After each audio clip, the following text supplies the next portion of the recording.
बिस्मिल्लाहिर्रहमानिर्रहीम। मैथ 646 के lecture number 2 के साथ अभी आपकी खिदमत में हाजिर हूँ। तो सबसे पहले लेक्चर नंबर 2 में जो टॉपिक है वो है homogeneous and non homogeneous partial differential equation. ये बिल्कुल लीनियर और नॉन लीनियर होमोजीनियस इक्वेशन की तरह ही का टॉपिक है। इसमें सबसे पहले जो है इक्वेशन ये आपकी होमोजीनियस लीनियर इक्वेशन है। इसमें जो सेकंड नंबर पे है और जो थर्ड पे है वो आपकी जो है वो नॉन होमोजीनियस इक्वेशन है। नेक्स्ट हम मूव करें तो इसमें है general solution of partial differential equation. A solution of partial differential equation is any function which satisfies the equation, यानी कि ऐसा फंक्शन जो कि पार्शियल डिफरेंशियल इक्वेशन को सेटिस्फाइड करे उसको जनरल सॉल्यूशन कहते हैं। A general solution of partial differential equation is a solution which contain a number of arbitrary independent function equal to the other functions। तो इसकी एग्जांपल देखें। एक एग्जांपल में है कि आपके पास एक second order partial differential equation है। इसमें देखें इसकी हाईएस्ट पावर 2 और सेकंड पे भी है एक आपको दिया हुआ है। और इसमें देखें एफ ऑफ एक्स और जी of y are arbitrary independent function. इसमें एफ ऑफ एक्स और जी ऑफ वाई जो है ना वो हम अपनी तरफ से कांस्टेंट जो है वो सपोज करें और कांस्टेंट की वैल्यू जो है ना वो कोई भी हो सकती है। जिस तरह हम पार्टिकुलर सॉल्यूशन की अगर हम बात करें ना तो पार्टिकुलर सॉल्यूशन में हम क्या करेंगे, यानी कि एक खास किस्म का सॉल्यूशन। इसमें हम ये करेंगे कि हमारे पास जैसे एग्जांपल दी हुई है in particular F of X को हम वैल्यू दे देते हैं 2 sin x, G of X को 3y² - 5। तो इसी तरह हमारे पास नीचे एक इक्वेशन दी गई है u is equal to X के y प्लस 1/2 y। और नेक्स्ट अगर हम देखें तो इसमें ये देखें plus F of X plus G of X. हम एफ ऑफ एक्स और जी ऑफ एक्स की यहाँ पे वैल्यू रख देते हैं। तो ये हमारे पास जो है ना ये एक particular solution of partial differential equation आ गया। यानी कि हमने अपनी मर्जी से कांस्टेंट की वैल्यू रखनी है और इसको इक्वेशन में पुट करनी है। तो हमारे पास जो सॉल्यूशन आएगा ना वो एक खास किस्म का सॉल्यूशन होगा। इस वैल्यू को आप अपनी मर्जी से चेंज भी कर सकते हैं। इसको कहते हैं particular solution of partial differential equation. ये हम अपनी तरफ से वैल्यू रखते हैं। आगे है जी elasticity condition in partial differential equation that represent physical system usually infinite number of solution. For example हमारे पास एक फंक्शन है u। इसमें देखें u की वैल्यू हर दफा डिफरेंट है, इधर x² - y², ये x cos x पे ux is equal log x² + y² और entirely different from each other solution of. अब इसमें देखें हम u की वैल्यू अपनी मर्जी से जो रखेंगे तो हर दफा हमारे पास जो आंसर आएगा वो अलग से होगा। इस तरह हम जो है ना कोई एक यूनिक सॉल्यूशन जो है वो इसकी मदद से हम हासिल कर सकते हैं किसी भी प्रॉब्लम का। इसके अलावा इसमें देखें दे फॉल इनटू 2 कैटेगरीज। इसकी जो एलेक्सिटी कंडीशन है ना इसकी दो जो है ना वो कैटेगरीज होती हैं। ये आपने बात याद रखनी है।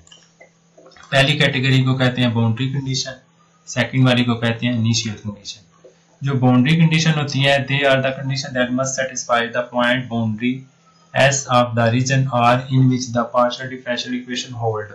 यानी कि ये आपकी मस्ट सेटिस्फाइड करेगी बाउंड्री कंडीशन जो है। और इसकी आगे आप देखें ना तो इसकी 3 टाइप्स हैं बाउंड्री कंडीशन की। एक को कहते हैं डिरिचलेट कंडीशन, उसके बाद न्यूमन और फ्लेक्स कंडीशन। जो पहली है ना ये एमसीक्यूज के लिहाज से इंपॉर्टेंट है। ये ux, y = gx, y on s। जो सेकंड वाली है इसके नीचे जो है ना वो n आता है। Partial u over partial n bar x, y = gx, y on s। इसमें आपने नॉर्मल वाली में याद रखना है n आता है। और partial u over partial n को कहते हैं नॉर्मल डेरिवेटिव। ये आपने एमसीक्यूज के लिहाज से याद रखना है कि partial u over partial n जो होता है वो है नॉर्मल डेरिवेटिव। उसके बाद directional derivative taken in the direction normal to some surface. उसके बाद है कौचे और मिक्स्ड कंडीशन। ये आपने याद रखना है। इसमें आता है alpha beta ux, y, x, y partial u और पार्शियल n और इज इक्वल। इसमें अल्फा बीटा लगा के प्लस का निशान लगा के तो आपने x, y और पार्शियल u और पार्शियल n, ठीक है, और इक्वल आएगा gx, y on s। Next देखें जी इनिशियल कंडीशन क्या है।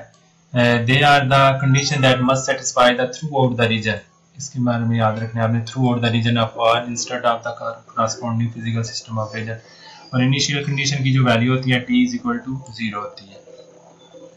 Initial condition is said to be the Cauchy type of value of both u and partial u or partial t on the boundary at t is equal to 0.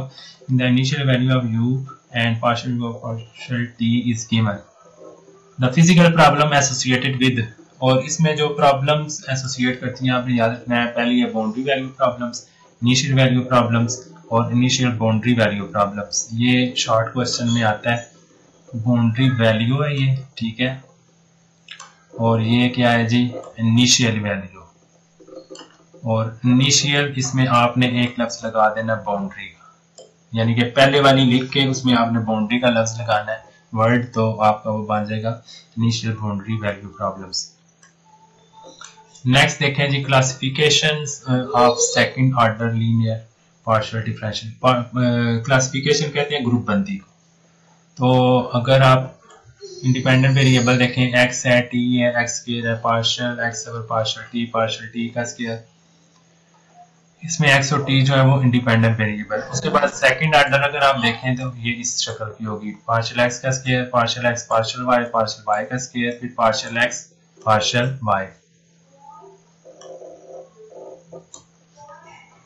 उसके बाद a b c d e f जो है और ये आपके function है। Short notation जो है वो इसकी गिवन है।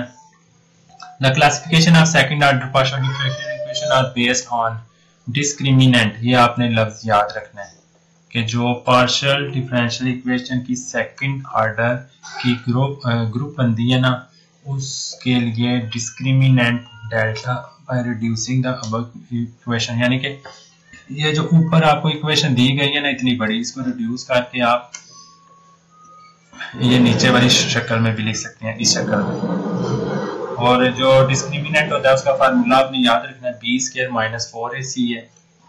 और इसको शॉर्ट करके अगर हम लिखें ना तो ये बनता है delta x0 t0 is equal B square x0 t0 minus 4a x0 t0 c x0 t0।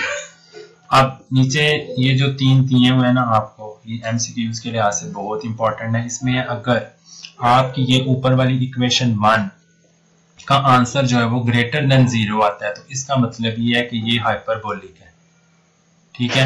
अगर आपकी ऊपर वाली इक्वेशन का आंसर 0 के बराबर आता है, इक्वल टू 0, तो इसका मतलब ये है कि ये पैराबोलिक है। अगर ऊपर वाली इक्वेशन को आप सॉल्व करते हैं, आंसर लेस देन 0 आता है, तो इसका मतलब ये है कि ये एलिप्टिकल जो है ना पार्शियल डिफरेंशियल इक्वेशन है। उसके बाद अब मैंने ये देखें इधर शॉर्ट करके जो है ना वो आपको याद रखने के लिए बताया कि आप MCQs को कैसे याद रखते हैं।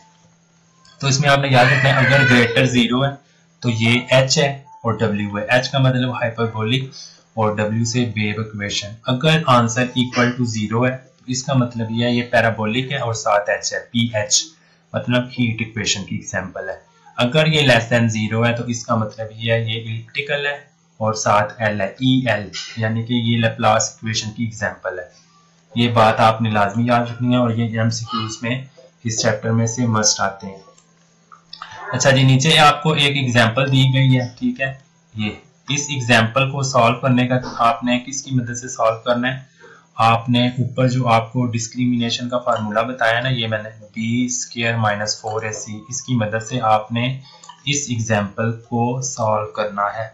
तो इसमें देखें, आप देखें फर्स्ट जो है ना ऑर्डर, उसमें देखें कांस्टेंट 1 है तो ये 1 आ गया, a is equal to 1। Second constant value 4 है तो b इज इक्वल टू 4। फिर थर्ड कांस्टेंट जो है ना वो आपका c, वो आपका 4 है। तो फिर आपने इसकी वैल्यू इसमें पुट करनी है a b और c की। तो आपके पास अगर आंसर 0 आ जाता है तो आपको मैंने ऊपर बताया कि ये कौन सी इक्वेशन होगी, पैराबोलिक होगी। अच्छा जी, नेक्स्ट देखें जी, इसमें देखें a की वैल्यू आपके पास जो कांस्टेंट की जगह दी हुई ना, ये वेरिएबल दिया हुआ है तो आपने ये a की वैल्यू लिख दी। b की वैल्यू में आपने ये वैल्यू लिखनी है 5 + 2x²। c पे आपने लिखना है जी 4 + x²। अब ये हमने जब इसमें पुट की है ना तो आप इसको सॉल्व करेंगे सारे को तो आपके पास जो 9 आएगा। तो 9 जो है वो ग्रेटर देन 0 है, इसका मतलब है ये हाइपरबोलिक इक्वेशन है। नेक्स्ट देखें जी, ये इसमें देखें a की वैल्यू आपको x स्क्वायर दी है, ठीक है, b की वैल्यू इधर कोई नहीं है, ठीक है, b की वैल्यू आपकी नहीं दी हुई, तो इस वजह से b की वैल्यू क्या है 0। c की वैल्यू क्या है 1 माइनस वाई स्क्वायर। यानी कि आपने ये बात याद रखनी है कि जो b की वैल्यू होती है ना वो आपकी होती है ये partial X over partial Y वाली। तो इधर देखें आपको यहाँ पे partial X over partial Y ये इधर है ही नहीं, तो इसका मतलब है ये जो वैल्यू है ना आपकी 0 है, इसलिए b की वैल्यू यहाँ पे 0 आई है। c की वैल्यू आपको गिवन है पार्शियल वाई स्क्वायर वाली होती है c की वैल्यू, तो ये आप पुट करेंगे तो आपके पास ये वैल्यू आएगी। और इसकी जो इसका आंसर है माइनस इन्फिनिटी से प्लस इन्फिनिटी में फॉल करता है, यानी कि ये पॉजिटिव है। और इसके अलावा -1 से +1 ये लेस देन 1 है, तो अगर वैल्यू आपकी लेस देन 0 आ रही है, ठीक है, तो इसका मतलब है ये क्या है इलिप्टिकल इक्वेशन है। Okay, thank you. अगर आपको ये लेक्चर अच्छे लगे तो चैनल को लाजमी लाइक और सब्सक्राइब कर दीजिए करें, क्योंकि हम आपके लिए इतनी ज़्यादा एफर्ट करते हैं, तो आपका भी फ़र्ज़ बनता है कि आप जो है वो चैनल को लाइक और सब्सक्राइब करें। आपको जितनी भी बातें इस लेक्चर में बताई जाएंगी, एक्सप्लेन की जाएंगी, इंशाल्लाह आपको पेपर में बहुत फ़ायदा देंगी अगर आप लेक्चर को गौर से सुनते हैं। मैं डिटेल में कोई चीज़ भी मिस नहीं कर रहा, आपको लेसन की चैप्टर की जितनी भी चीज़ें हैं ना वो सारी जो पेपर के पॉइंट ऑफ व्यू से इम्पोर्टेंट है वो मैंने आपको सारी एक्सप्लेन कर दी है। ओके, थैंक यू, अल्लाह हाफिज़।